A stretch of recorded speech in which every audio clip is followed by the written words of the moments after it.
Hi, and welcome to the Burger Fuel 2019 Ojo. Stupid Robot Fighting League. A crazy new sport invented right here in Tapuki. Una pelea de robots estúpida. What the fuck, bro? ¿Qué es esto, tío? I'm John Espin, and I'll be your host as we witness the carnage that ensued from the Burger Fuel 2019 Stupid Robot Fighting League. A stupid robot is Dice, está explicando que viene la liga de robots, tío. humanoid shape, Buah, but pero en verdad es un poco made of absurdo, ¿eh? garbage. Its joints and limbs are held together with wire loops, and the whole thing is controlled with poles attached to its hands and its feet. Está explicando las partes del robot, cómo se controla para poder destruir al otro y los equipos que participan, los países básicamente, de la competición del 2019.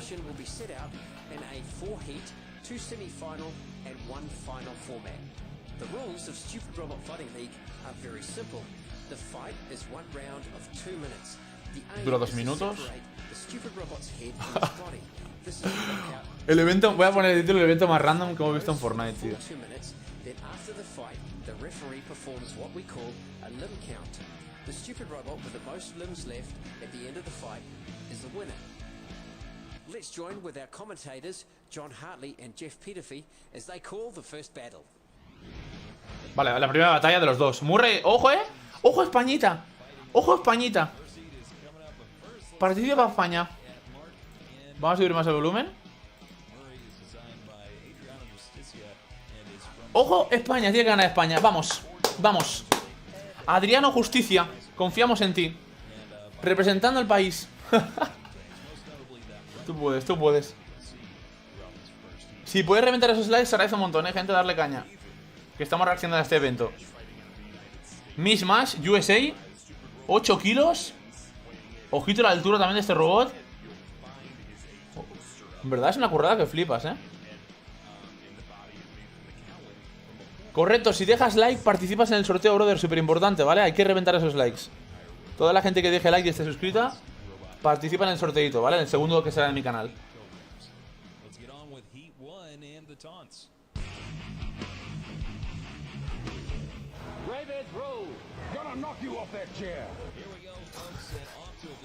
¡Ojo, vamos! Enchúfale, enchúfale. Bueno, lo tienen controlado con las piernas y con los brazos. Bueno, este nivel extremo. Un saludo para King Fran, bienvenido. Representando a España. Ojo, ojo Murray, no falles, Murray, Vamos, Murray, ¿tú puedes? Como sea F, veremos, Bueno. Pero esto es súper complicado, ¿no? O sea, piernas y manos, tío.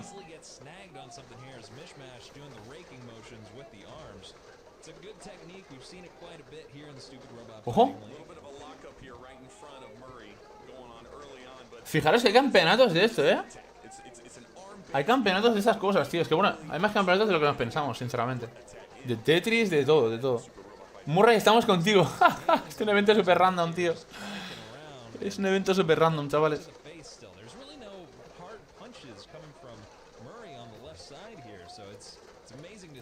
Ya digo, si podéis dejar un like, se agradece que aparte estés participando en el sorteito, ¿vale? Súper importante. Darle cañita. ¡Ojo! ¡Ojo, la ha reventado!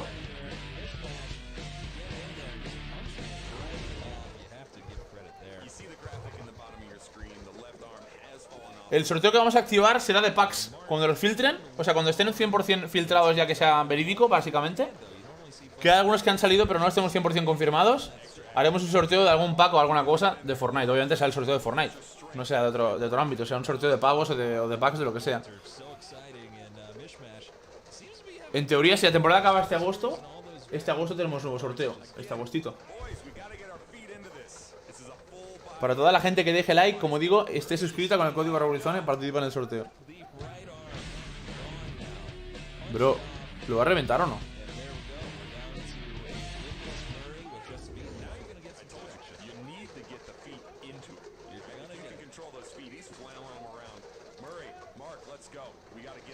Salen las futbolistas. En teoría salen en la final de la Champions. La gente me empezó a decir que salían ayer, pero ayer no salieron. No, es para la final de la Champions, en teoría. Correcto, a partir de los 100 likes haremos una privada, así que darle caña.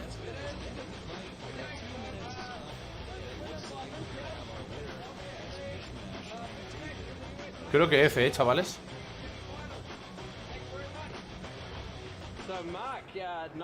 Nah, F en el chat, tío. Ha ganado. F por España, chavales. F por España, Ha perdido, bro. ¿Cuál es tu de rawirizone? Pero para agregarme, tienes que sacar la carta de streamers y hacerte miembro estándar, bro. Porque si no, si no tengo que agregar a ti y a todo el mundo, y es una locura. Se peta la cuenta otra vez.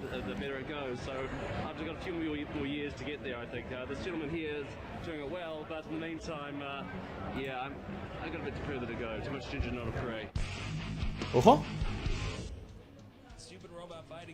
Japón contra Dinamarca, Esto es súper random, bro. Un saludo para Marta Curnellas, bienvenido. Muchas gracias por estar por aquí en el directo. Se agradece un montón. Y faltan, como digo, 25 likes para esa privada, Así que darle caña. Que ya sabéis que este es un directo extra, más cortito, pero es extra a los normales de la noche. Y el lunes evento, El lunes tenemos evento, chavales. El lunes tenemos evento a las 8 de la tarde. Ahí sí que puede estar todo el mundo, Ya está publicada en la comunidad desde hace un día. Están explicando básicamente los componentes que llevan los robots, tío.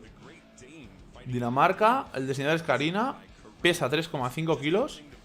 O sea que es ligero, en verdad. En los octavos como el mundial. Qué F. Un saludo para el Rey Pescado. Muchas gracias por estar por aquí. Bienvenido. Un fuerte abrazo, brother. Muchas gracias por suscribirte. De verdad que se agradece un montón, tío. Esta noche hay directo en teoría de la tienda, ¿vale? Esta noche hay directo de la tienda, que es, en teoría hay nueva skin hoy, Siempre hacemos directo por las noches cuando creemos, o lo más normal que se haga nueva skin, ¿vale?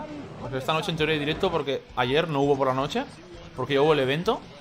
Pero esta noche hay directo porque ayer no salió nueva skin y hoy en teoría sí. Vale, venimos por aquí. Vamos a ver esta pelea, gente, a ver quién gana.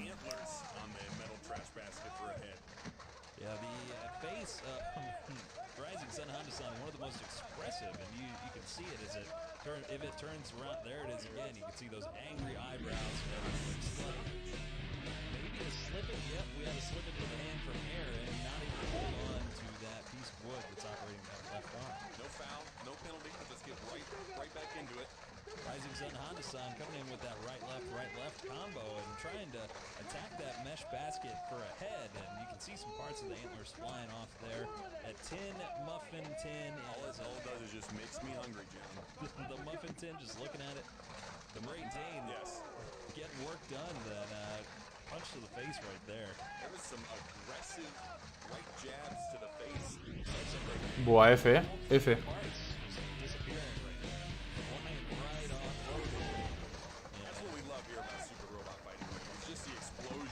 Somos casi 80 likes, ahí estamos. Todo el mundo dejando like para esa privada, A partir de los 100, chavales. Si no, esta noche estaremos a ese tope, En principio, vamos. Juega al Barça, pero en principio sí. ¿Vale?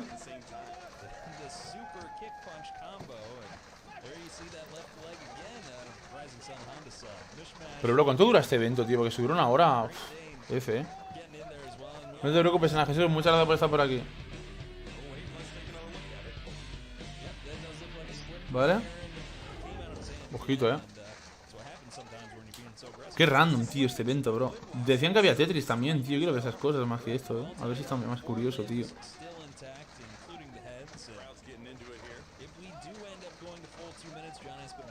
¿Vale?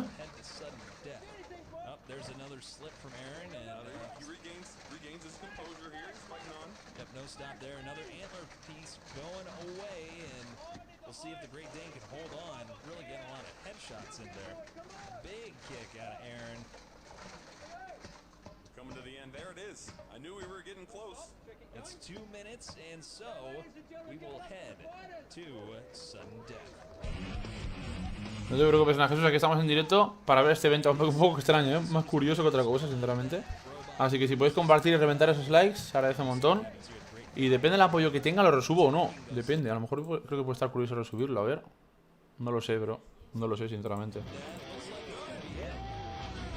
Este evento es random, Este evento es random.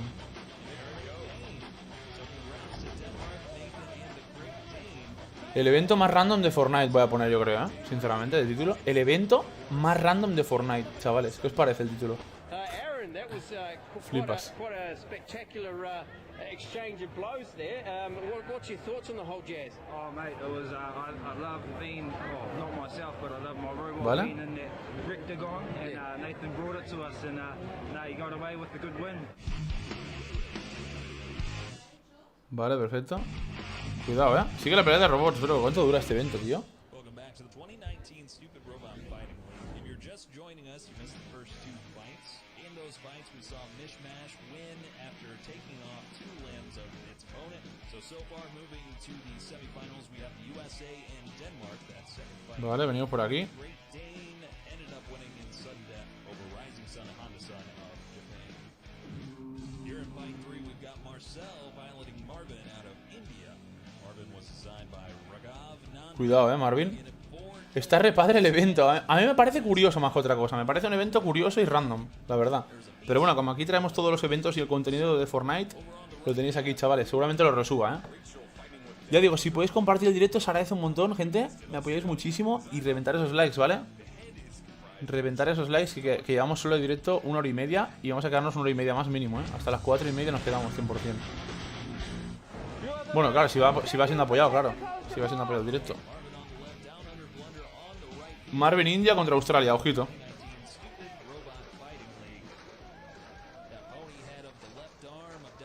Vale. Cuidado,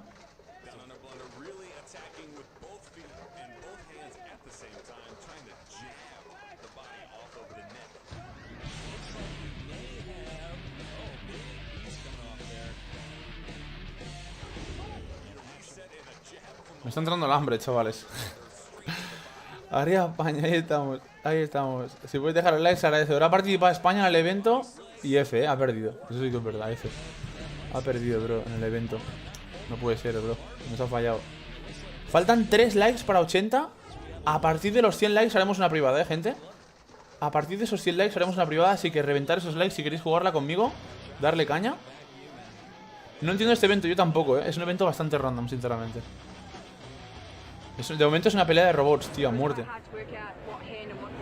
Van a hacer partidas privadas, correcto, a partir de los 100 likes. Hay que llegar a 100 mínimo. ¿What? ¿A quién le toca ahora, bro?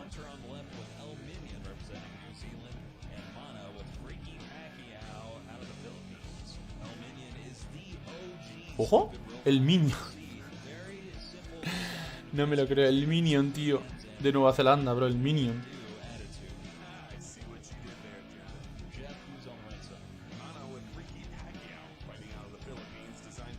Contra Freaky Paki. Oh. Yo voy con el Minion, chavales. Yo voy con el Minion. Cuidado. Yo voy con el Minion.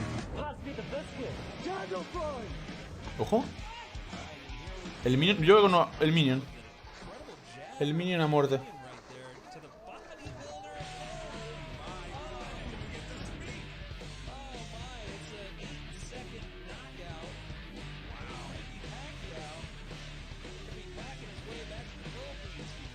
Cuidadito.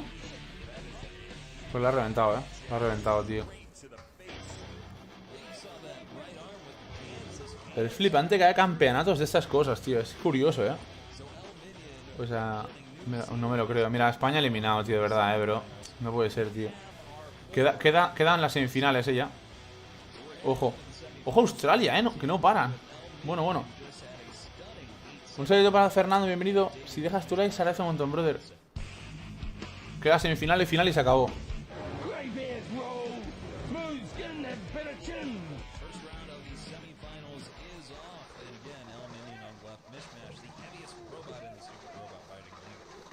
¿Qué te dan de regalo? Pues espero que den algo, sinceramente, por verlo, Espero que den algo porque está siendo muy random, sinceramente. No hay nada público en Fortnite. Así que, de momento, no creo que den nada, de momento. Así que ojalá que sí, ojalá que sí, espero que sí. Muchas gracias a todo el mundo que está por aquí, se agradece un montón. Si podéis reventar esos likes, se agradece. A partir de los 100 haremos una privada, ya lo sabéis.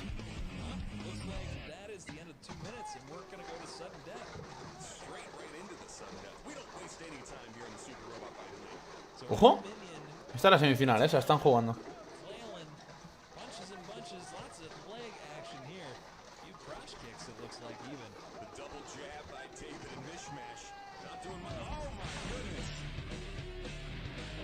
Lo mejor de todo es el comentarista, tío. El comentarista es lo mejor. Está emocionadísimo, ¿sabes? Por comentar. Esto es como, madre mía. Pero es como súper random, tío. El comentarista dice, oh my goodness, bro. Se la juega.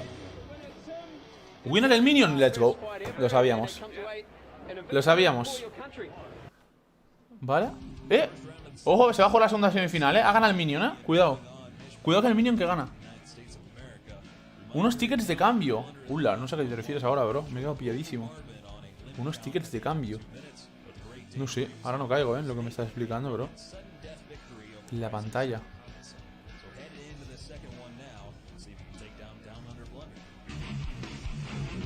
Falta la otra semifinal,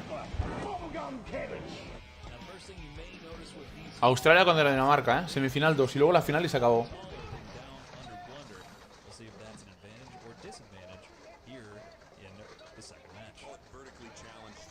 Ojito.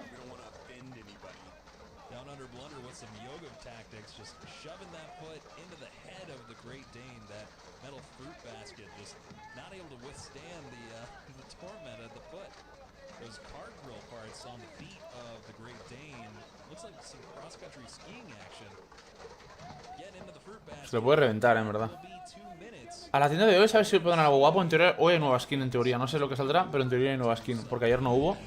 Y normalmente han dicho que cada 2 días suele haber nueva skin.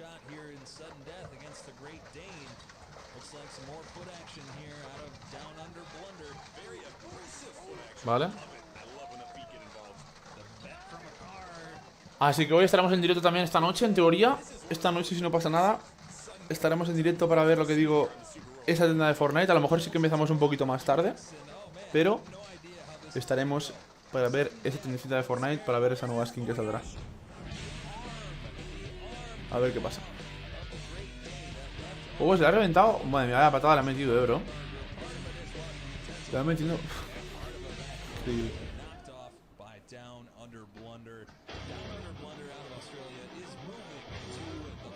Ojito.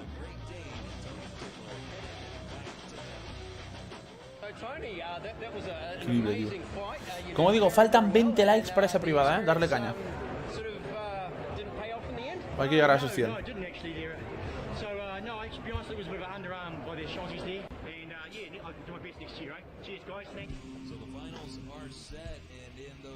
La final, el minion. Yo creo que gana el minion. ¿Quién crees que gana, chavales? El minion, ¿no? Tiene que ganar el minion, tío. Tiene que ganar el minion, chavales. El minion 100% tiene que ganar. Yo voy con el minion, tío.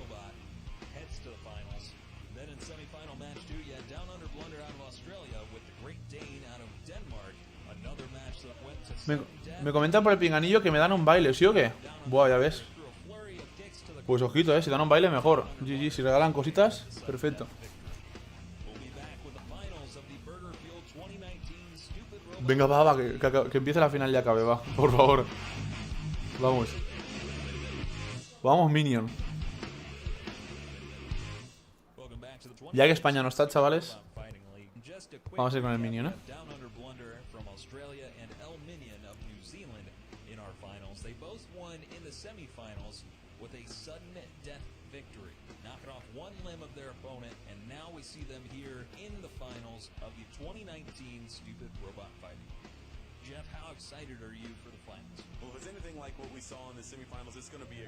Cuidadito.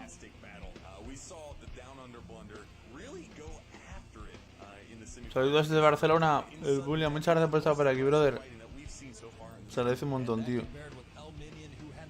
Vale.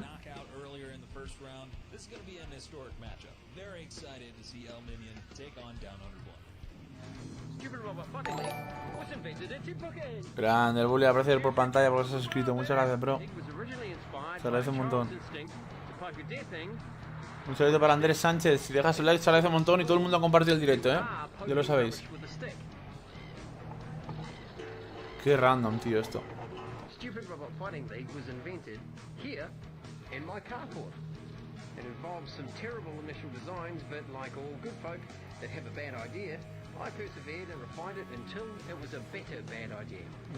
Grande, Monguino, bienvenido al directo, brother. Estamos viendo el evento especial que han metido de ESPN8, los deportes así absurdos. Así que chill, chill. Y como digo, a partir de los 100 likes haremos la privada, ¿vale? Así que todo el mundo literalmente compartiendo con vuestros amigos de Epic Games. Mínimo 100 likes y le damos. Y para añadirme, bro, Andrés, tienes que sacar la carta de Stream Plus y hacerte miembro estándar, bro. Ojo, la final. Vamos con Nueva Zelanda, ¿eh? Nosotros vamos con el Minion, ¿eh? El Minion es el de la gorra azul, chavales, el de la derecha. Tiene que ganar el Minion, chavales, tiene que ganar el Minion. Tiene que ganar el Minion. Un saludo para Tiago. Claro que sí. Ojo el Minion, vamos. Esta es la final, ¿eh? Ya se acaba. En teoría se acaba lo que es este deporte. No sé si va a haber 4 más o 3 más. Pero este deporte se acaba ya. Tiene que ganar el Minion, 100%. Vamos. Dale, dale, dale, dale. Métele patada, métele patada. Madre mía, tú.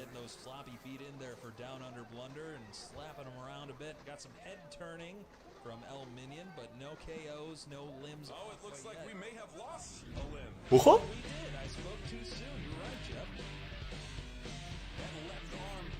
Esa es la repetición, pero la ha metido, ¿no?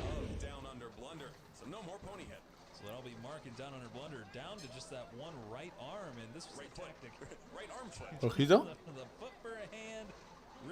Ojo, ojo, ojo, se viene, ¿eh? Se viene el Minion. Se viene el Minion, ¿cómo puede ganar? Me tuve que ir a desayunar, sí, lo entiendo, en Latinoamérica es de buena mañana, por eso falta mucha gente. Pero bueno, se agradece un montón todos los que estéis por aquí.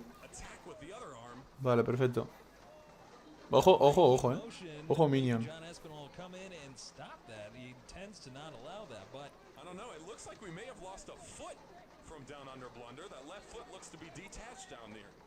It is just kind of flopping around, but nothing stopped yet.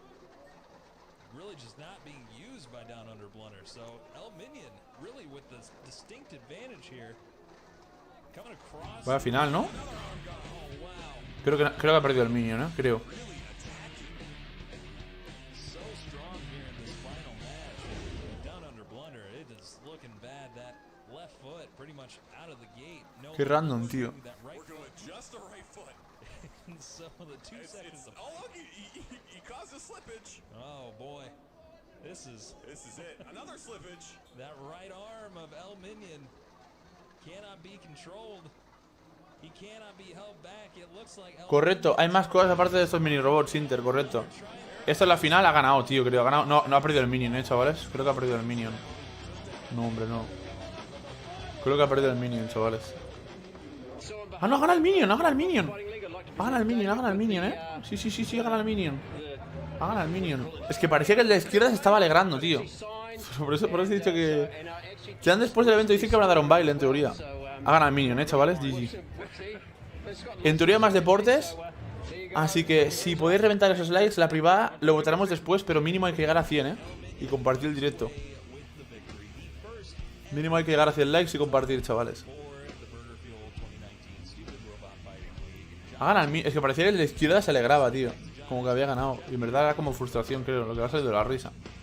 So, congratulations to New Zealand, congratulations to El Minion, and congratulations to... Felicidades al Minion.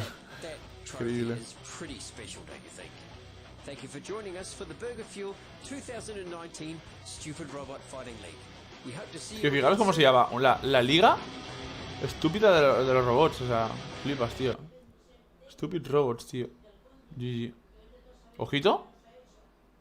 Ojito porque creo que ya se ha acabado, gente. Más, Ah, no, espérate. Ahora. Sigue. Siguiente deporte absurdo ahora, gente. Hay más. Hay creo que 3 más o algo así. Si cada uno dura 25 minutos, vamos mal, Ojo. ¿Qué es ahora? Golden Tea. Ojo. Esto puede estar más interesante. With each revolution of the trackball, players have long attempted to master Golden Tee golf. Power, accuracy, finesse. Lo flipa. Esto está más curioso, Esto está más curioso que el anterior. A mí me gusta más. Un saludo para Interback, bienvenido. Pero se hace con una máquina, bro. Flipas. ¿Y cómo deslizas la mano, tío? Qué paranoia esto, ¿no? Esto es más curioso. Bienvenido, Gorka. Si dejas un like, se agradece, brother. How close will we get to perfection, and who will emerge victorious? The championship starts now. Flipas, tío. Un seto para Rosana, claro que sí. Muchas gracias por suscribirte, de verdad. Se agradece un montón. Esto, NatGod, es un evento que es súper random, tío. De deportes absurdos. Que le ha publicado Fortnite el otro día y lo estamos viendo aquí en directo. Dijeron que era un evento especial de ESPN8, que es el canal de Ocho. Así que, a ver. I'm Adam Kramer, joined by Kevin Lindsay. You'll hear from Matt Van Hoosier in a second. Kevin, we talk about the skill of these guys and the ability for them to just dominate. Esto es curioso, tío. A mí me molaría probar esto, en verdad, tío. Todo esto de las máquinas se me mola un montón, estas cosas, tío. 33 under in 18 whole games. So if it doesn't go in the hole, it's not a hole in one. These guys aren't happy. But before we get into match play, muchas gracias por estar por aquí, gente. Se agradece un montón. Ya sabéis, si podéis compartir y reventar esos likes, luego haremos una privada, si veo que ha habido mucho apoyo. Así que darle caña. We saw Chris McKenzie and Rick Copperthorne come away victorious in that. Kevin, what did you notice from that? Honestly, we had 121 players for that event, which is absolutely wonderful, and a lot of pressure on these guys to... Pero es que podrían meter el deporte como tal, en plan del tirón, ¿sabes? ¡Ulo! ¿Qué dices? Bueno, voy a participar aquí, $30.000 el primer puesto. Madre mía, luego, madre mía, para ser absurdo, $30.000 no es tan absurdo, Madre mía, $30.000 el primer premio, tú. ¡Ostras! Yo quiero participar en uno de estos, así te lo digo. Por más absurdo que sea, cuidado. Y hay gente, Hay gente. Vivas, tío, ¿esto es hacer como una especie de estadio?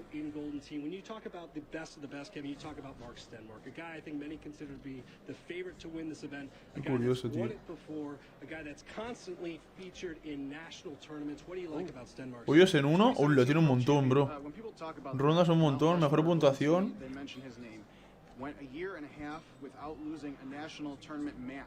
Not only was he winning tournaments, but he is winning matches left and right for over a year and a half. People do not want to face him in match play because pues felicítale, Gorka, felicítale, brother. Stroke advantage off the tee. When you play him, it feels like he's got that kind of presence. A guy that carries a different kind of presence, Mark the Mouth McClevich. El Wii Sports. Pues sí, Recuerda a Wii Sports. Grande, Rosana, muchísimas gracias, de verdad. Se agradece un montón.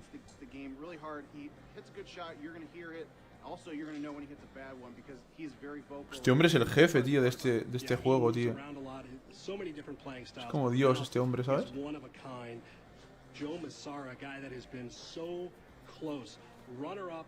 At the World Championships 2 years in a row. A guy that wasn't necessarily regarded as a match play player for a while, but that has changed obviously very quickly. Buah, a mí me molaría probarlo, si soy sincero, me molaría probarlo, tío. Pero me parece muy curioso esto, tío. Esto sí, lo de los robots no. Este sí.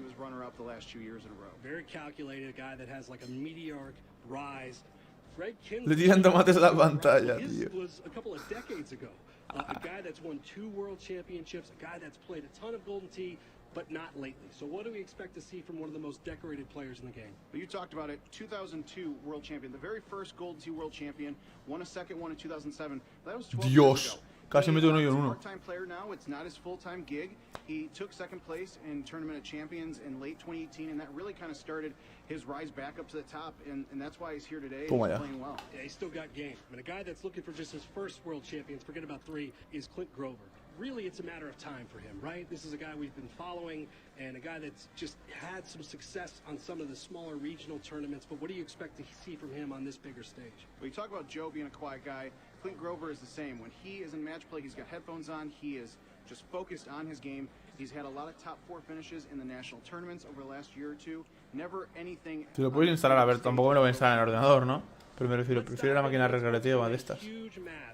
In our top 16, Mark Stenmark versus Mark the Mouth McClevich, high-profile players with championship aspirations. You look at Stenmark here, just jamming it home to take a lead on the hole out the mouth, trying to answer back here later in the match. Not happy as he pushes his shot wide to the right, and then he follows that up by pushing his putt wide to the right. That means Stenmark moving on with a big win, Mouth off to the loser's bracket.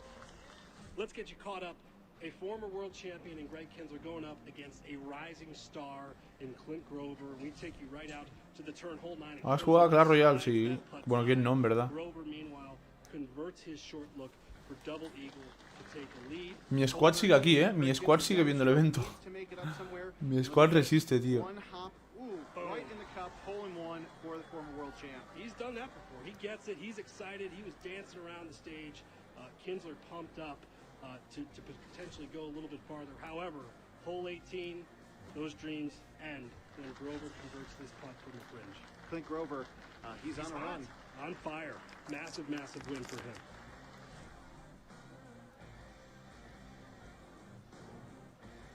You do not want to miss what's coming. We'll be back to the Ocho after this. Welcome back to the Ocho for the 2019 Golden Tee World Championship. I'm Kevin Lindsay, joined by Adam. Bienvenido, María Luisa. Muchas gracias por estar por aquí. Se agradece un montón. Brother, si ya te he dicho que lo felicites, brother. Gorka, te he dicho que lo felicites. No ves el chat, te lo he dicho antes. Ojito. Faltan 10 likes para esa privada, darle caña. 10 likes, A guy that's been in necessarily the bar scene for as long as some of these other players. A guy that got good playing on his Golden Tee Home Edition. He's taken those skills here, and whether you wondered there'd be some jitters with match play or he'd be nervous, he has not shown it at all. He looks comfortable. He looks like he belongs. He ran through a lot of solid players today to get where he is right now. Ken Callis from Michigan, two-time world champion Andy Haas. An upset there sent Haas to the loser side of the bracket. Tiene pinta que esto durará una hora y media, porque si hay 4 juegos y un juego es 25 minutos cada uno, flipas. Incluso está más. Sinceramente. Me voy a silenciar el micro, chavales. Y os lo voy a dejar ver. Y lo tenéis aquí de fondo. Sí. Recuerdo, para mandar solicitud tenéis que haceros miembros del canal, miembro estándar, o sacar la carta de Streamlabs, ¿vale? Súper importante. Ya digo, a partir de los 100 likes le daremos a una privada, así que cuanto más compartáis, más probable es que lleguemos antes, así que darle caña. Lo dicho, me va a silenciar, sigo estando aquí, pero me va a silenciar, chavales, para dejarlo ir todo bien y verlo aquí, gente. Awesome but aggressive chip. And it pays off because the hole 18 is set up beautifully. He just needs. De hecho, antes de silenciarme, voy a subir el volumen. Almost in the hole.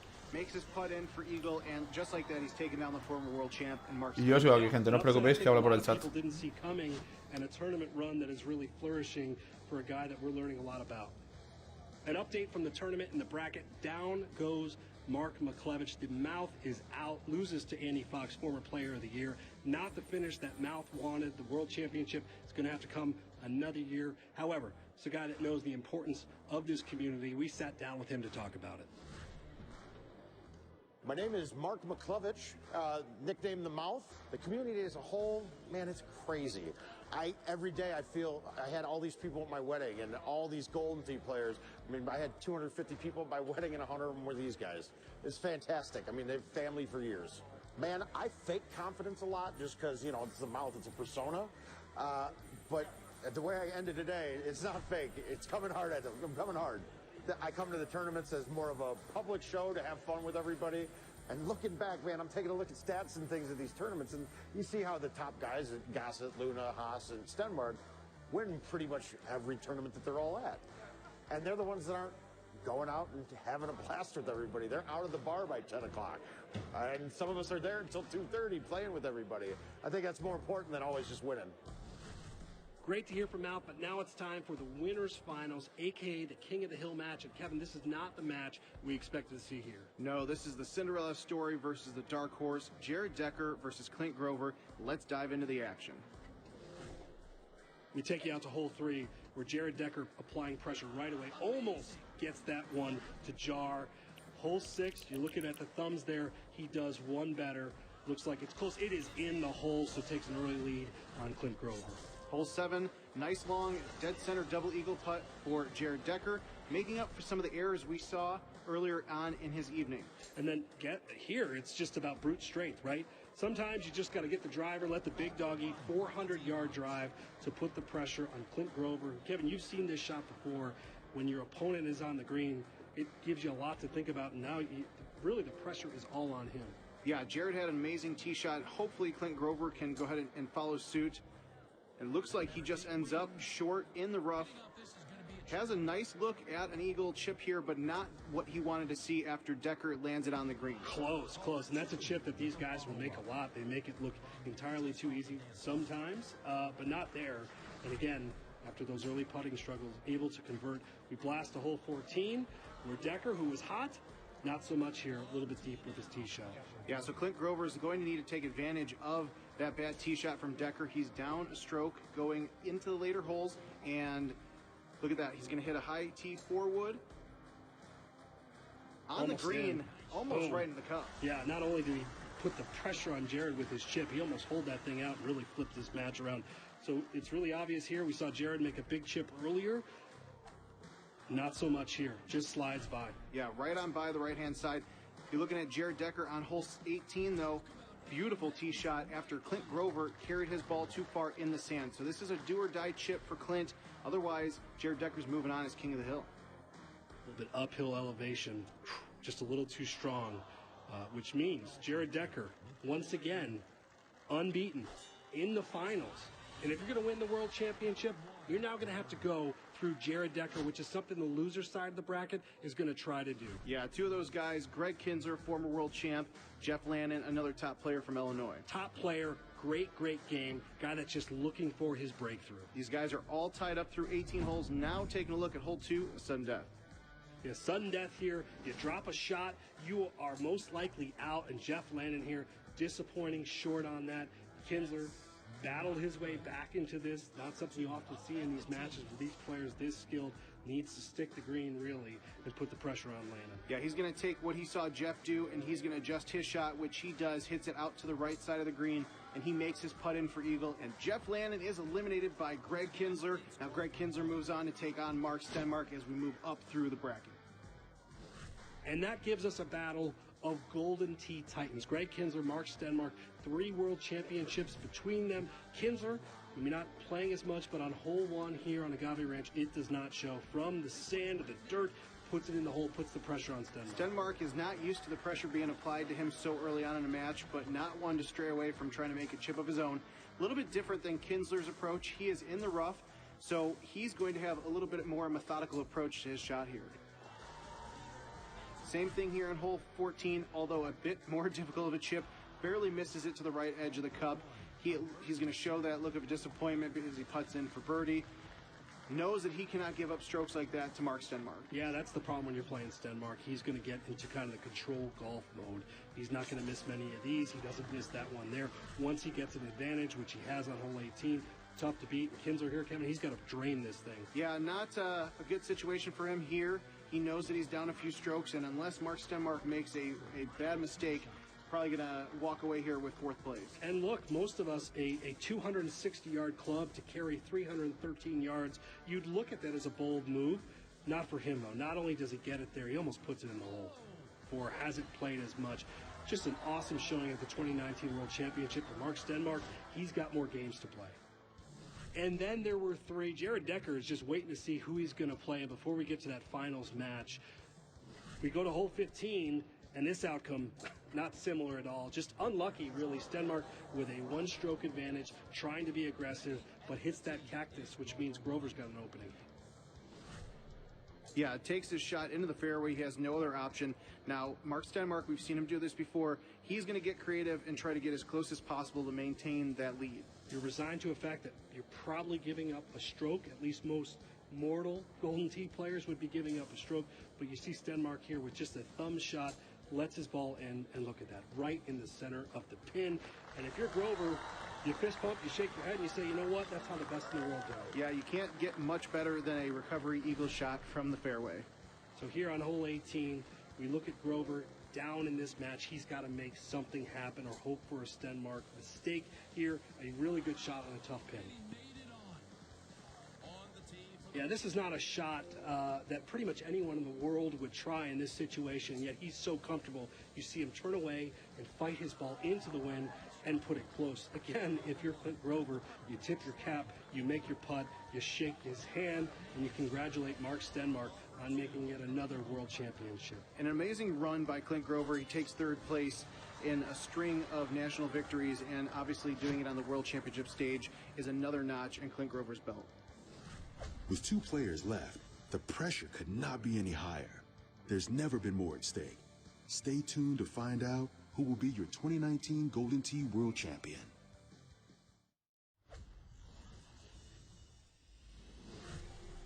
With only one match left, let's find out who will be crowned champion. And then there were two, and Kevin, they are two familiar players, Jared Decker and Mark Stenmark, two Texans. We were talking about Mark Stenmark leading up to this event. Jared Decker is making a name for himself here. And look, he beat Stenmark earlier in the tournament, which means, because he's undefeated, Mark Stenmark's going to have to beat him twice. Jared Decker might look calm here, but he's got a chance to finish out his Cinderella story and make Golden Tee history. But he's got to go through Mark Stenmark in order to do that. Yeah, easier said than done, of course. And if you're Stenmark, you want to apply pressure. You look at hole 8 here, and Stenmark is doing just that, ramming home a massive par 3, and all of a sudden, Jared Decker is chasing shots. He's got to gain ground here. Mark Stenmark here on hole 13 trying to add to that lead. Just a little short of the hole, though. Yeah, not bad. Guy trying to protect his lead. You want to be safe. Jared Decker now in the position that he needs to erase this deficit. He needs to be aggressive. You see him here apply release to his shot, and bam, slams it into the cup with his driver. All right, and we transition over to hole 18 where Jared Decker needs a miracle here. A lot of water. He wants to avoid it and drop this in the cup. Yeah, the problem here is you're down 3 to Stenmark. And ultimately, you hit a great shot there. You need Stenmark to really mess this hole up, and we know how rare that kind of moment is. Yeah, Stenmark's going to take his 5 wood. Not only does he hit an aggressive shot, but he almost nails it to seal the deal on game 1. Because Decker was undefeated, Stenmark is going to have to beat him again in this double elimination format. We head to the ultimate grand finals on Cadadreas Beach. Let's go. All right, things are all square going into hole 15. A drivable par 4. You're going to see these guys carry over the rock and hope for a short putt. Not the case for Decker here, but not unmakeable. No, this is a guy, he's made a lot of these putts, and bam, all the pressure, this winner-take-all match, was able to sink one there. Huge, huge shot. Now, unfortunately for Mark Stenmark, hit his shot a little bit too far to the right, so now he's chipping out of the rough, and he's got to be careful. And we've seen him make this chip hundreds of times over the year, just hit that lip, popped over, and missed on the low side. Now you got to take a look at Jared Decker. He's now going up to hole 18 with a 1-stroke lead. He's got to play it safe here. Yeah, tough look, tough pin, $30,000, all of that. And look at this. Oh, gift wow. From the Golden Tee gods. He knows it, too. You can see the look on his face. Yeah, if that goes in, this game, this match, this tournament is over. Now, not a difficult shot for Mark Stenmark, but he's got to stick it close. Yeah, he hits a lot of these shots left to right? That's his game. Decker, maybe a little bit different. And look, this is it. Stakes here, you make this, and you win. And just a bit out to the left, you can see the disappointment in his face, because if Stenmark makes his putt, we're going into sudden death for the 2019 World Championship. Sudden death, overtime. Now all of a sudden, if you're Decker, just be careful, knock this shorty in. And like you said, it's time for sudden death. Overtime in competitive Golden Tee looks something like this. Sudden death. Kevin, this is not a traditional 18-hole game. No, these guys are going to play the same course, Cadadreas Beach, with new conditions. New wins, new pins, new stakes. You gain a stroke, you hole out. You lose a stroke by making a mistake, your tournament could be over. Yeah, we're either going to get a brand new world champion, or Mark Stenmark is going to join the list of very little that have 2 world championship victories. 11 holes later, and we are still all square in sudden death. An epic Golden Tee World Championship. You see Stenmark here, Kevin, not showing where his ball lands. A little psychology, playing with Jared Decker's head a little bit. Doesn't want to give out any intel. Yeah, but after 45-plus holes of Golden Tee, this is very competitive. Decker going to hit the same type of shot, just wants to get it right between those rocks and have a potential chip for double eagle. Yeah, the one thing you don't want to do is fall behind one of those rocks, right? And here, that little bad bounce, bad shot, that could mark the end of your tournament. Stenmark here, not a real chance of making it in, but pretty straightforward putt left for him. Yeah, and this really is about, now here, you think maybe it can go in. Nerves start to get with you. You want to be safe. Above all, you just don't want to lose the match, right? Yeah, you don't want to get too aggressive, catch one of those rocks, or even bounce into the water. Be careful. Even these short little putts here, which these guys are so robotic with, they need to take a little bit more time. Moving to hole 12, as you see Decker looking on, a lot of trouble here on this hole. Yeah, drivable par 4, but a big elevation change near the bottom of the green there. Mark Stenmark just cutting into the wind. flirting with trouble there, but he lands on the first cut of the green. Probably a little closer than he wanted to be. You saw him swerve the ball in from right to left. I think Jared would prefer not to flirt with that hazard there on the right side. Yeah, 11-mile-an-hour wind, but Decker with those thumbs that have gotten him this far so long, just right there on the green. That's a great putt. I thought it was maybe going to be a little short for a minute, and that would have all but ended it. Here, if you're Stenmark, you're putting from the fringe, it'll slow it down. See him put a little force behind it to make sure that ball goes in the hole. Decker here set himself up. Really nice eagle putt. We're moving on to hole 13. Yeah, tricky little par 3. You've got a rock wall in the way, and you've got 2 tiers, Kevin. And what Mark wants to do here is not go down to that bottom tier because that could spell trouble. That's a really good shot. Yeah, Decker is going to try to follow suit. He wants to make sure he stays up there, leaves himself a short putt, because if he goes down there, it gets dangerous. Oh, that's trouble. Now, he got lucky. There's a chance that could have went in the water, but this chip is make or break. Yeah, he knows it, and he knows that he has to basically make this chip to stay alive. That's heartbreaking for Decker. Scoots by, the handshake there. He pretty much knows what is up. All Mark has to do now is tap in a short putt, and he is your world champion. And there you have it. Mark Stenmark is victorious, your 2019 Golden Tee World Champion. Kevin, what does this mean for his legacy? Stenmark joins a short list of players who have 2 World Championship victories, and he cements his spot on Golden Tee's Mount Rushmore. An epic tournament, an epic marathon finals. Let's go to the stage and hear from our champion. You know, I tried. I gave it a couple chances to go in. He gave it a couple chances to go in before that, but yeah, I'm happy to be here. I'm happy, and hats off. Can you try to summarize in words what the second World Championship here means for you personally, I guess? Well, I mean, for me personally, I mean, it's basically what I've worked for the past 12 years playing this game, playing it religiously. Obviously, most of us here do, and I mean, it's just to get a second one. I mean, it means the world to me. I joined the ranks of a Greg Kinsler and Andrew Haas and Chris Eversole, who couldn't be here, but it means a lot to me. What an event. Thank you guys so much for tuning in. For Kevin Lindsay, I'm Adam Kramer. We will see you next year at the Golden Tee World Championship. The stage was set, and the players did not disappoint. We saw heartbreak, upsets, crushing defeats, nail-biting victories, and dreams realized. Jared Decker made a name for himself, and Mark Stenmark cemented his legacy. Who will step out of the shadows next year and take their place in the spotlight? Could it be you?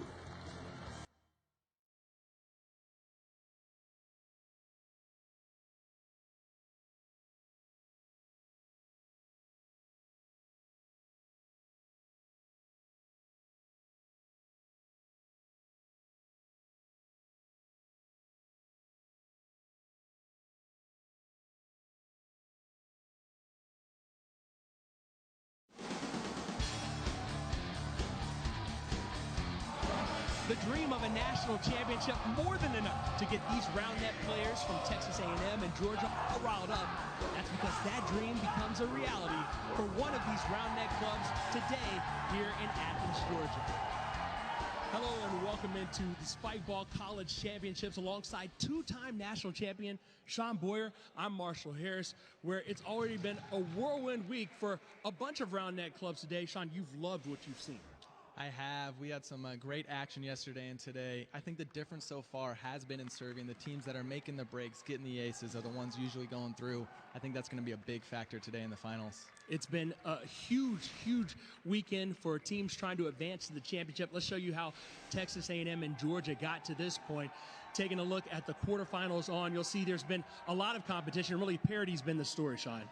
Yeah, Aggies are known for their power, so I think they're going to rely on their serves, hope that's their competitive edge, while the Bulldogs on their side really preach consistency, trying to make fewer mental errors, and hopefully get that edge, clinch this win.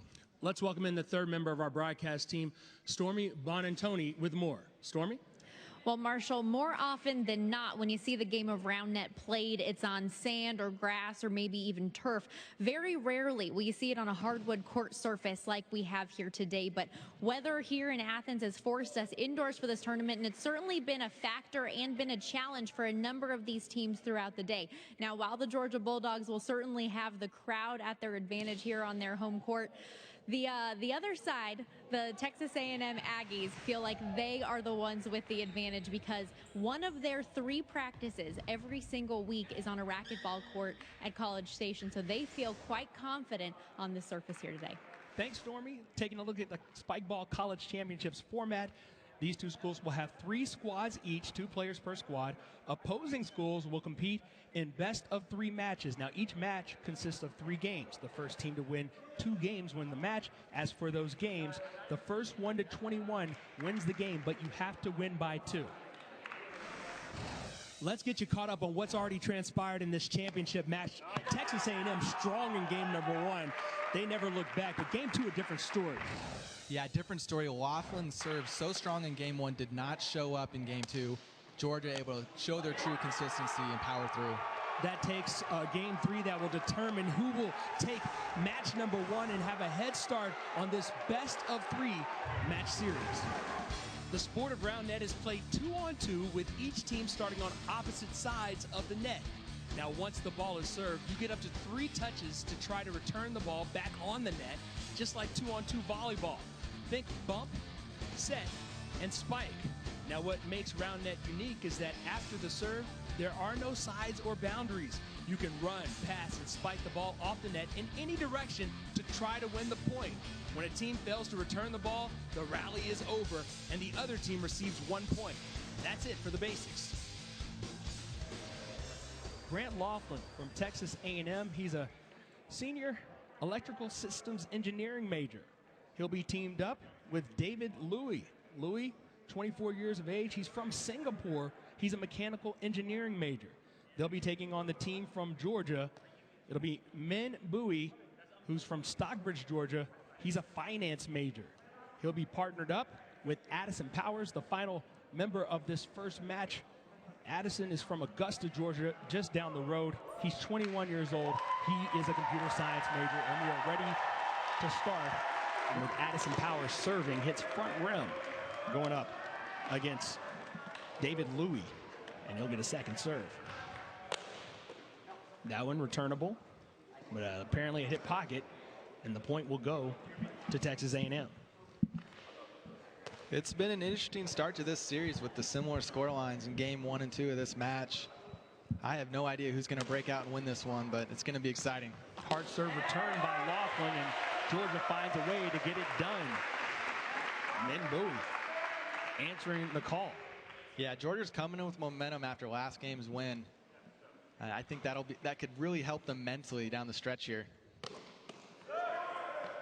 More, and that point goes off the hand of Georgia. Texas A&M gets it done. Let's head back downstairs and check in with Stormy. Well, speaking to just the energy and momentum that this Georgia team may be feeling, their teammate Noah Luskus, who's been sitting over there on the bench getting ready to play, is known as one of the most passionate players on the team, and he got the entire crowd chanting UGA right in their ears before they came out here. This UGA team, though, they were sitting there feeling extremely calm the entire time, and you can see the calm and composure on their faces out there now. Thanks, Stormy. We see the tweener there from Addison Powers to tie things up at 2 apiece here in the early going in game 3 of match 1 between Texas A&M and Georgia. Powers on the second serve, hits rim again. And Grant Laughlin and Texas A&M in control of this game, up 3-2. We'll see if they can get a break point and build a bit of a cushion. That one well too high over Min Bowie's head. And does a game 3 have a different feel, Sean, when you're playing out here? In my experience, the biggest difference in game 3 is if you're down, the pressure mounts, because any mistake you make, this game is for it all. We'll see if Min Bowie and company can come up with something and really build on the hometown support they've had here in this gym playing at home. Double fault there. So Texas A&M up 4-3, looking for a break point, and We've talked all day about how the break points can be so crucial as Louis serves and hits rim on his first serve. But in a game 3, all it takes is a couple of break points and the game can be over. Yeah, and we've seen that in the first couple games. I think it will come down to serving, as we've seen so far. Laughlin got pretty quiet in game 2. If he doesn't show up in game 3, I think the favor's in Georgia's court. Addison Powers, too high for Bowie to return. Powers will get a second serve. Tied up at 4. Set nicely. That was able to be returned by Bowie. The tweener. It looks like he hit the net on it. He did. It was a great point leading up. They had the control of it. That's all that Louis could do to get the ball on, so Georgia had a nice shot at it, but Bowie's leg scrapes the net. You're not allowed to do that. The point will go to Texas A&M. Meanwhile, on the other side, you're not allowed to hit rim on a serve, so Laughlin will get a second serve as he gets a fault on the first one, sidesteps and hits rim again, so the point goes right back to Georgia. It goes over to Bowie, who will now serve with Laughlin receiving. Looks like Bowie's tying his shoe over here. We saw that fall off in game 2, so I think he's making sure it's extra tight. Keep your shoes on, young man. Bowie now trying to get Georgia in front, looking for a break point. Fault on the first serve, hitting rim. Laughlin back to receive and ready to go. Able to return that, set it up for his partner, and then over into no man's land.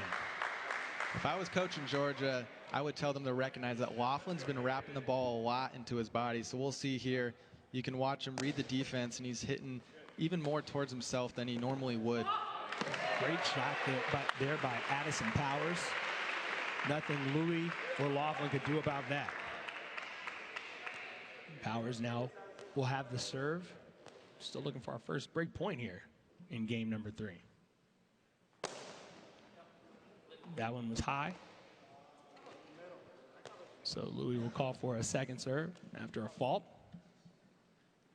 They're consulting with the observers right now on whether that was high or not, and they agree it was high. So yes, we'll be going to second serve here. Looks like that one was high as well. But now that's going to go to the observers for sure, not sure. And they are saying yes, it was not high. I actually thought that this serve was not as high as the first one, at least. Staying alive here. And Bowie hits into the ground. So a point for Texas A&M.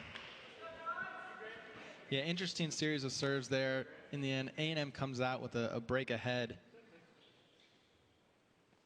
Going behind the back, is that high or is that? I think that's high, but that, I mean, it was a great serve. Credit's due. That's not easy to do. And it was clean. Hit right off the net, just came off a little too hard. Looking for more. That's going to be a pocket. You may have heard some new words watching today. Here's a look at round net terminology. A lobster trap is a serve that misses low and then gets trapped underneath the net. A pocket is when the ball takes an unexpected bounce after legally bouncing right next to the rim. A tweener is when someone spikes the ball between their legs. A hinder is when a defensive player illegally gets in the way of an offensive player. And finally, a flango is a serve where you lean and spike the ball from the opposite side of your serving hand. Texas A&M up 8-7 here in the early going of game 3, match 1. Louis now back to serve. That's returned. Nicely done. And Addison Powers lays it down. No one within a good 20 to 25 feet of that shot where it landed. They weren't close, and this really is testament to their chemistry. You'll see they have to navigate around each other for Powers to finish that one through. It's a good thing Bowie didn't get in his way. That can end poorly. So now Georgia trying to make it happen. It's 8-8. Let's check down with Stormy for more Well, just a fun little note on Addison Powers. His fan club over there in the audience has a sign that says Addison has the power, and the Powers is actually the name of his family's band. His family's got a folk rock band. It's him, his brother, and their 2 cousins. They're called the Powers. And Sean and Marshall, I'm a little mad at myself for not asking them when we had the team earlier if there's an Austin Powers in the family, because I really think that would just make the group explode. I think that would definitely make the group take off even more so than they have already. But instead, it's definitely Mr. Powers Day, Addison that is, as he's brought his team back to a 1-1 tie and a chance to win match number 1 here for Georgia today. 9-9, we are stalemated as we have been throughout game number 3. Tough return here. Laughlin, will he be able to get back on net? No. And the point goes to Georgia. A&M was in a major hole there. It was a great set from Louis. We'll take another look there. He put that right over the net for Laughlin, made it easy on him. Oh, nice soft serve there for Texas A&M as they get the point. Louis putting the team on his back right now. Follows up an amazing set with a serve like that. Getting a break or 2 is going to be huge. First breaker of the game goes to Texas A&M, and now up 11-9, working on a second serve is Louis. Here's the chance they have to create some space, but instead of front rim, and we'll see if Georgia can get a break point of their own. And I think this is when I was talking earlier about the pressure mounting, it really kicks in. But Powers is up to the task and gets an ace there. That's huge. Georgia immediately responding with an ace of its own. You'll see the cut on this. It just jumps, catches Laughlin off guard, hits him in the body. His hand's nowhere to be seen. Powers looking for another one. He'll have to do it on a second serve after a fault. Lays it soft. Laughlin, and then up, saved. Can it get back up in the air? It can, but can he get it back down? He does. Laughlin there, though, to return. And now Laughlin goes up. Another set, another chance. And Georgia comes up with a huge point as Addison Powers goes down. Great display of defense from both sides. This point got stretched out a little bit, but we had some good sets to keep it alive. Powers hits it towards Laughlin. Laughlin comes in, doesn't get enough on it to beat the defense. And then a diving save from Powers to finish that one out. I think that he touched net on that dive, though, so it's going to result in an A&M point here. So all that effort, the pain for Powers, just for Laughlin and Texas A&M to get the point. Now they have a chance to go up by 2. Laughlin on serve. Goes soft, set nicely. Trying to body up was Laughlin, but Bowie found the hole, took advantage of it. You got to think these Georgia guys are really relying on the atmosphere here and the fans to get them pumped up and push them through this final leg. Bowie now on the serve. That one goes under the net. Double fault. Texas A&M goes up by 1. Looking for another break point. Here's David Louis. Powers able to get it back to his partner. Then just over the outstretched hands of Louis, and Georgia able to hold serve. Louis in a good spot, just a little slow to react. Maybe if he was off the net a few more feet, would have had the time, but can't be too mad at himself for giving him a chance. Powers, then back up, might have enough time and space. Let's see what happens here. Just out of the reach of Laughlin, and the Georgia fans explode as they see their team go up by 1. Yeah, they gotta love that. Another good set from Bowie we'll see in the middle of this point. Powers chases it down. That's a tough set from Bowie to know where the net is, know where to put it, and Powers rewards them with a nice finish. Miss hit by Louis, who was over the top of the net. Costs Texas A&M as Georgia gets the break point and now goes up by 2. Nicely done. They're going to go talk to their teams. They're pumped up right now. Georgia's done a good job getting into this and getting a little lead coming into the second half.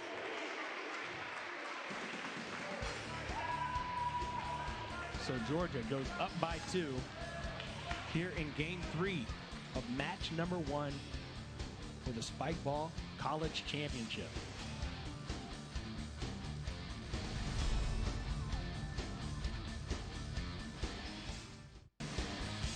The Spikeball College Series began 2 years ago with UMass Amherst winning it in 2017 and UTC in 2018. This year, there were over 100 official college programs across 9 regions of the country, all competing to qualify for today's college championships. All qualifying schools sent their top 3 teams to compete together as a school. In a single elimination bracket, School A's top 3 teams compete against School B's top 3 teams. Whichever school wins the best of those 3 matchups advances to the next round until one school remains and is crowned champion. So back to serve now, Addison Powers. David Louis will be on the receiving end. You wonder, Powers will have a little something special to start off. Instead goes right at, and unable to set it was Laughlin. I think that A&M can't really believe that they're coming back with the serve. Observers will make the call. Say it was a little shaky. So, and I think a replay or no, the point. They get the point. So they do get the point, 16-13. What a way to start coming out of that break. Georgia, again, good out of the break. Another soft hit by Powers. And that time, Laughlin ready and puts the kill away behind him. Let's see what Laughlin's made of. He was amazing game 1. If he has anything in him, they need it now. Powers has to be aware the power is probably coming here. That one is returnable. Powers looking, and he goes off around. Or was that a pocket? That looked pretty rimmy from up here. I gotta say, that set from Bowie was 10 out of 10. You can't ask for much better than that. We'll take another look here. Running away from the net, puts it back across the net, which is where you want it, makes it much easier to hit. Maybe being on Powers' left hand just was a little awkward. And the observers give Georgia the point, saying it was indeed a pocket, not a rim. But Texas A&M right back. They've got some work to do, though, to make up this deficit. Georgia stands right now 4 points away from taking match number 1. This is when it sets in. I think it gets a little real for these players that the road could either end here or be everything they hope for. That one high off of the hand of Louis. As David Louis will have a second serve. Min Bowie back to receive. That time, able to get it. Powers back over to him. And beautifully rolled out in front of Louis. The infamous shoe coming off again. Doesn't seem to be an issue, though, for Bowie. Maybe Bowie needs some new shoes. Maybe he's a half size too big. If he's superstitious at all, I don't think he'll be taking those off for a while. That's true, especially if this lead holds up 18-15. Addison Powers now serving 3 points away from getting a match win over Texas A&M. There, Laughlin able to return it, gets the set, and that's going to be kept alive. Beautiful job. Can he get it back on net? He does. Wow. No shot for Texas A&M. That is going to pump their club up. That was a very far chase down. Great finish. We're going to get another look at that. Laughlin brought the power, put it almost into the signs back there. Bowie has to jump around them, come back, and to have the composure to finish that is just miraculous. More of a chance here, and that's over the net. As Georgia was looking for another break point. Instead, Texas A&M does get the point, but that might have been the game changer there. I'm not going to call it the nail in the coffin, but when you're only 2 points away from a match win, it's almost as big as getting that final point. It's big, and it's just demoralizing for Texas A&M, who are trying to fight their way back into this, and they got to listen to the fans get psyched about that one while they're down 3 points. It's a tough spot to be. There we see Grant Laughlin faulting on the first serve. He's got something left in his bag of tricks. Now would be a good time to pull it out. Down 19-16. Instead, he hits back rim. And now it is match point for Georgia. They can go up 1-0 and be halfway to the required number of wins to winning a college championship. Front rim there for Bowie. He'll get a second serve. Grant Laughlin back to receive. It's a double fault, but A&M still got a hole to dig out of. They're going to need some big serving from Louis here. This is always a tough spot. Do you bring the heat? Do you take a little off? Do you try and play defense? We'll see what he chooses. I hope he tries pretty hard on this first one. Funky curve coming off the net, and that will do it.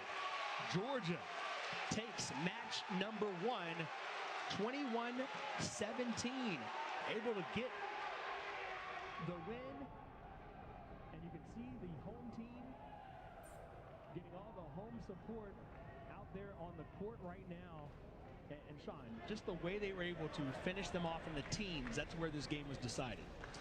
Yeah, it was great composure after losing pretty handedly in game 1. They came back in game 2 and 3 and took that momentum, rode it out, got a win. That's going to be huge in this series matchup.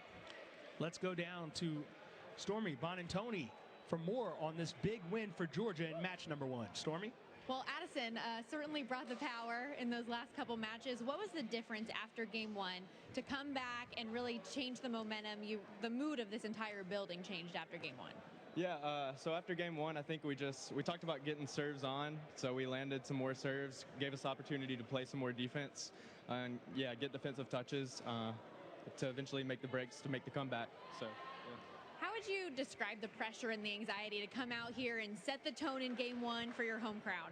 I think it's really important. We need to just take the first win because the second and third games will be extremely close. So I think going into this, we'll have momentum, and hopefully it carries to a national championship. Is your shoe okay?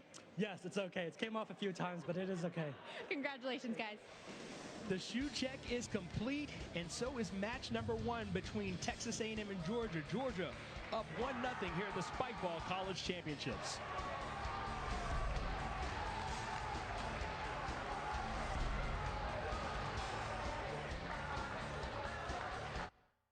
You may have heard some new words watching today.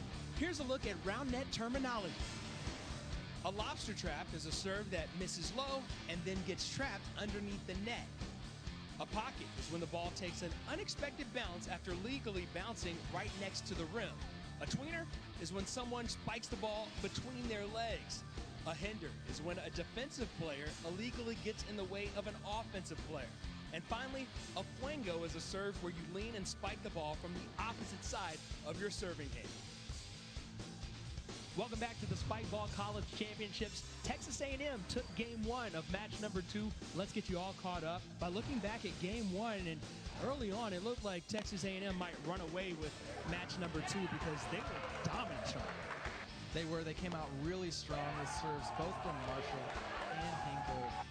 Looked like Georgia was going to mount a comeback about halfway through, but just couldn't find enough points to do it in the end. And A&M will take game 1.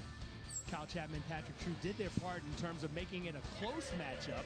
But in the end, as you said, Marshall and Hinkle too strong, but a very different story in game number 2. Texas A&M would go up early once again, but Georgia this time not only coming back, but pushing this one past 21 points and finally finding a way to get it done and evening things up at 1 game apiece.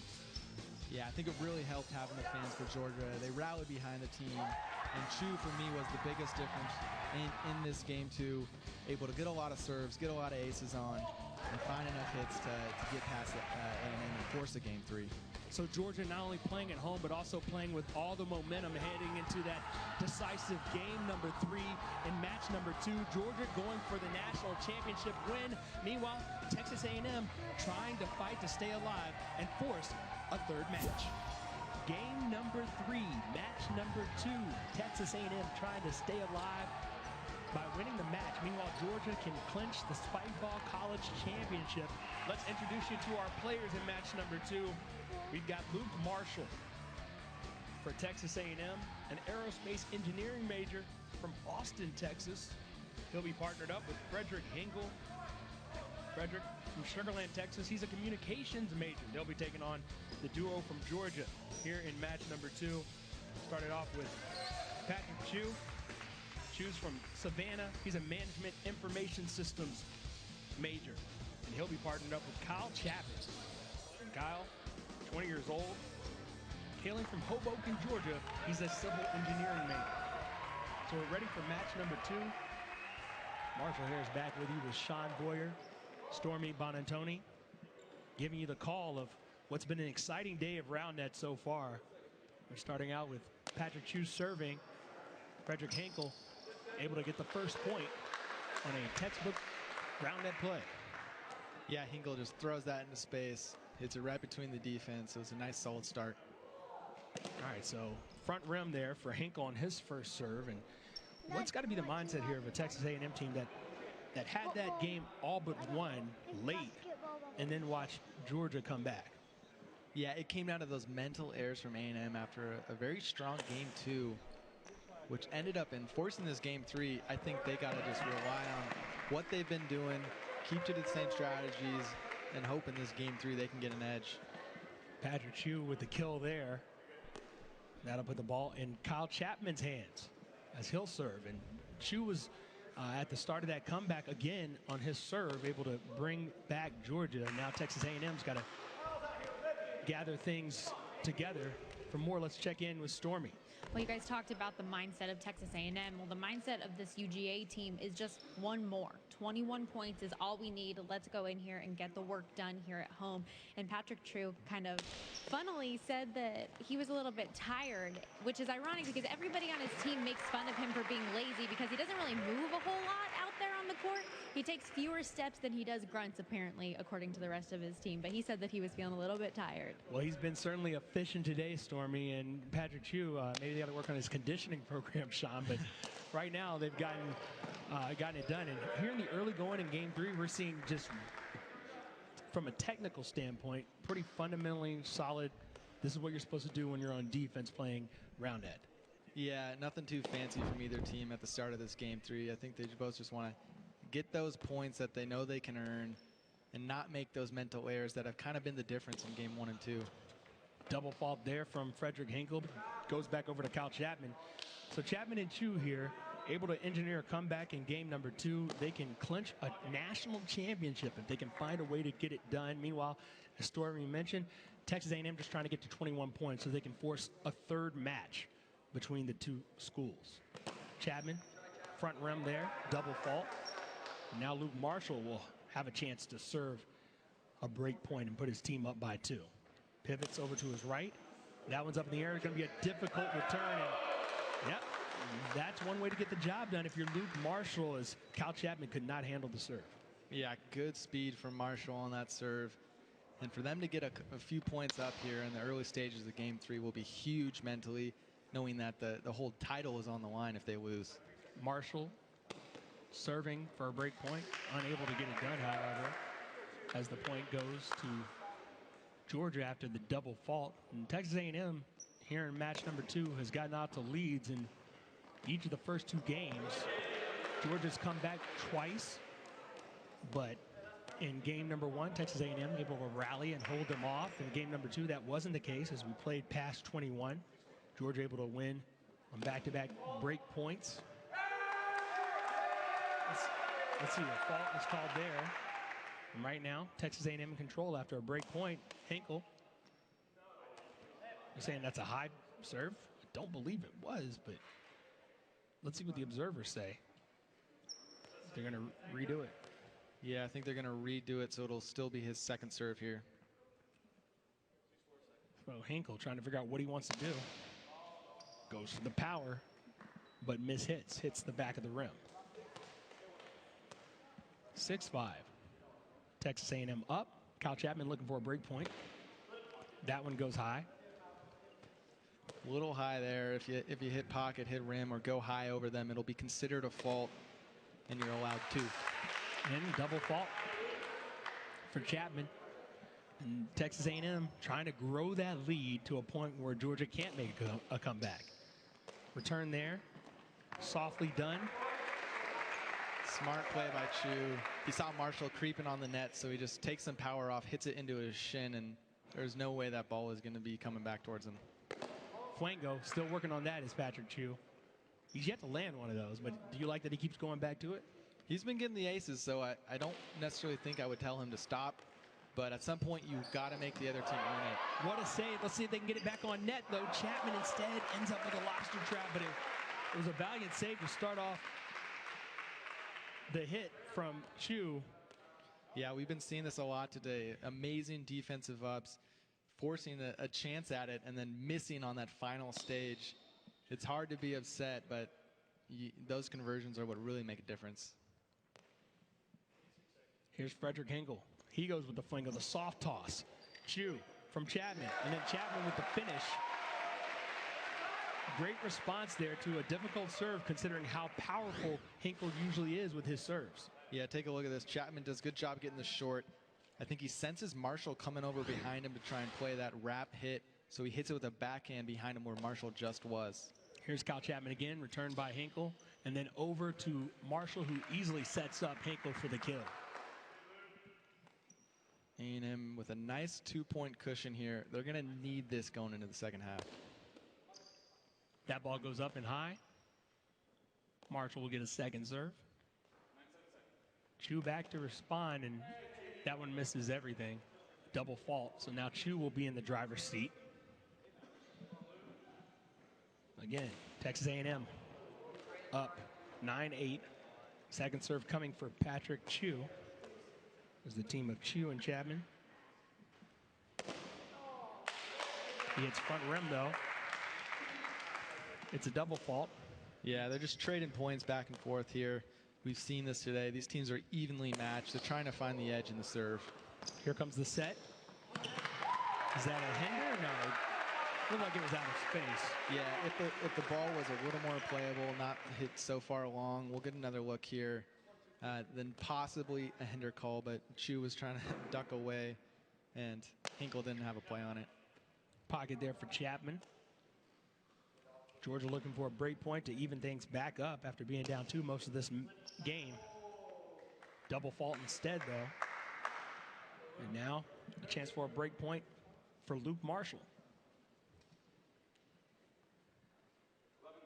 Marshall serving. Steps into it. That ball goes high. You can never count Georgia out. Just as similar to last game, they were playing from behind, and in the later stages, they pulled through, got the W. So I think A&M knows that in the back of their mind, and they're not going to let up. Double fault there, so now Chu, with the ball back in his hands as a server, goes traditional. And that was not a flango. That was not a soft hit. That was just power action. Do something if you want, and Marshall had no answers. Pure power catches him off guard. Let's take another look. He shoots right into the belly of Marshall there, and he can't really get a hand to it in time. So the jammer is the first break point for Georgia in game number 3, and here we are, all squared 11, and now Frederick Hinkle will try to get the ball back in for Texas A&M. Does that by not having to do anything because it's a double fault on Chu.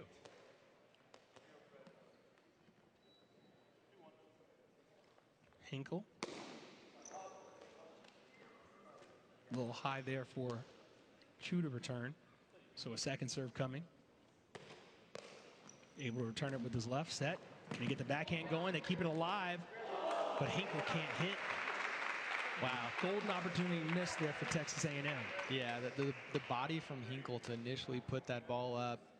We'll get a look here at it. He throws his body in front of it, comes off the chest of Marshall, and Marshall's reaction time was pretty impressive to even get a hand towards it. But it was a toughie for Hinkle to even think about putting that back on. Meanwhile, Chapman trying to pivot on serve number 1, unable to get it down on net. Marshall back to receive. This one set up by Hinkle. Marshall trying to figure out which way he wants to go with it. He had options, and he used the left. Georgia arguing that there was contact with the net. And they're going to say it is Texas A&M. Yeah, I saw the net move a little bit. I don't know if it was necessarily contact from A&M, so observers will rule that it was clean. Return there by Chapman. Now trying to get it done was Hinkle. And see, that's a point. When you have a chance for a break point, Sean, you got to take advantage of that situation when the team has an unforced error. 100%. That was, I mean, to put lightly, pretty ugly from Marshall. It wasn't a tough position for a set, but caught him off guard. And here comes Chapman, saved by Marshall. Can he get back on net? No. And so one team unable to take advantage of a break point opportunity. The other team comes right back and gets the break point, and that's how championships are decided. Yeah, Georgia looking really smooth here. Puts that long. Marshall's trying to make up for this last point, but the set from Hinkle is a little far for him, and so they can't convert. Fuengo, and it actually gets down. I believe it was rim. As you said, though, that minor mistake from Marshall could result in a snowball effect for Georgia to just take this over. And there you have it. Chu right into Marshall again, unable to get it over to Hinkle. 15-13. Georgia now operating with a 2-point cushion. Here in game number 3 and match number 2 with Georgia up 1-0. Take another look. Let's take a quick break from the action to look at how the game of round net is played. The sport of round net is played 2-on-2 with each team starting on opposite sides of the net. Now, once the ball is served, you get up to 3 touches to try to return the ball back on the net, just like 2-on-2 volleyball. Think bump, set, and spike. Now, what makes round net unique is that after the serve, there are no sides or boundaries. You can run, pass, and spike the ball off the net in any direction to try to win the point. When a team fails to return the ball, the rally is over, and the other team receives 1 point. That's it for the basics.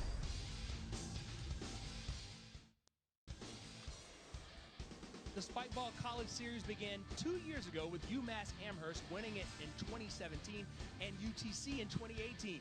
This year, there were over 100 official college programs across 9 regions of the country, all competing to qualify for today's college championships. All qualifying schools sent their top 3 teams to compete together as a school. In a single elimination bracket, School A's top 3 teams compete against School B's top 3 teams. Whichever school wins the best of those 3 matchups advances to the next round until one school remains and is crowned champion. So we've seen here Texas A&M in each of these 3 games has built an early lead to watch Georgia come back. Here we see Georgia come back maybe even a little earlier than what we've been used to. Usually Texas A&M gets to around 15, 16 points before Georgia makes the move. Georgia's already made the move. They're in the driver's seat. 6 more points, they're going to win a national championship. Yeah, and I think they can taste it at this point. They've really shown the resilience. Maybe that home court advantage, having the fans behind them is making the difference. But in game 2 and 3 of both of the matches we've seen so far, Georgia has powered through, and A&M's crumbling a little bit mentally. So again, Georgia gets the break point after Texas A&M couldn't take advantage of their opportunity to get a break point. They're up 15-13 here in game number 3. The serve by Chu. The inability for Hinkle to get the hit back over to his partner, Luke Marshall. And Marshall, I think, got hurt on that play, taking a dive. Yeah, you saw on that replay, Chu is usually putting that ball out wide, and that time slips it back towards Hinkle's left hand, and Hinkle is not prepared. Fault on the attempted flango from Chu. Hits front rim on that one. But Georgia's still with a 2-point lead. You're going to need several break points here from Texas A&M in order to find a way to get this done. Yeah, this is going to be a big final stretch for A&M and see if they can fight their way back into this one. But right now, I got to say, momentum's in Georgia's court. Frederick Hinkle trying to decide what he wants to do on his second serve. That one gets on net. Here comes Chapman trying to body it, but I believe I heard rim on that. And they're going to say a good point. Take another look. Yeah, powerful serve from Hinkle. A big windup from Chapman, and I think they're calling that one good. Yeah, pocket instead. Now Chapman serving. Georgia has a 3-point lead. 4 points away from a national championship. That one returned. Bodied up by Chapman, but nowhere in the neighborhood of one Patrick Chu. So it's 17-15 now. Luke Marshall trying to serve his team back into it. Marshall can't get in on net on serve number 1. Second serve coming with Patrick Chu. That one gets up. Chu going for the kill. Marshall on the run. Gets it back over towards Hinkle. Hinkle over to Marshall. And unable to get it done. And Georgia gets another point now. 3 points away from a national championship. That would have been a big point for Texas A&M to win. Just mentally get their heads back in this. Unfortunately, they don't do it. It's going to be tough to come back. Patrick Chu now on a second serve. 18-15, Georgia with the lead. Luke Marshall back to respond. Double faults on the high serve. If you're going to get some break points, now would be a good time. Frederick Hinkle, his fingers are taped. Goes front rim on serve number 1. I'd like to see him just get this one on and make Georgia earn this point instead of getting a double fault. Kyle Chapman back to receive. Tries to get a little cheeky, goes short. We haven't seen any of the shorts really work up until now. I would consider a poor decision, but game's not over yet. 2 more points for Georgia. Here comes Kyle Chapman. The pivot goes front rim on serve number 1. First one to 21 takes the game.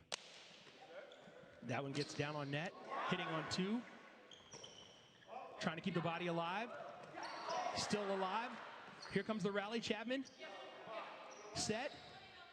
And a beautiful play by Luke Marshall in a point that Texas A&M had to have. Where do we even start with that point? First we had a on-2 hit that was, I thought they were going to be punished for, A&M that is. Georgia comes in and they whiff a shot there. Gives Aggies the chance to keep in this game.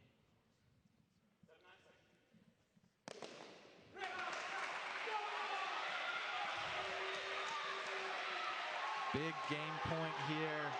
Bulldogs can taste it. Not just a game point, it is a match point. Who else but Patrick Chu serving for it? He goes front rim on serve number 1. Georgia serving for it again, and it's an ace to end it. And with that, Georgia storms back and takes match number 2, and with it, the Spike Ball College Championship.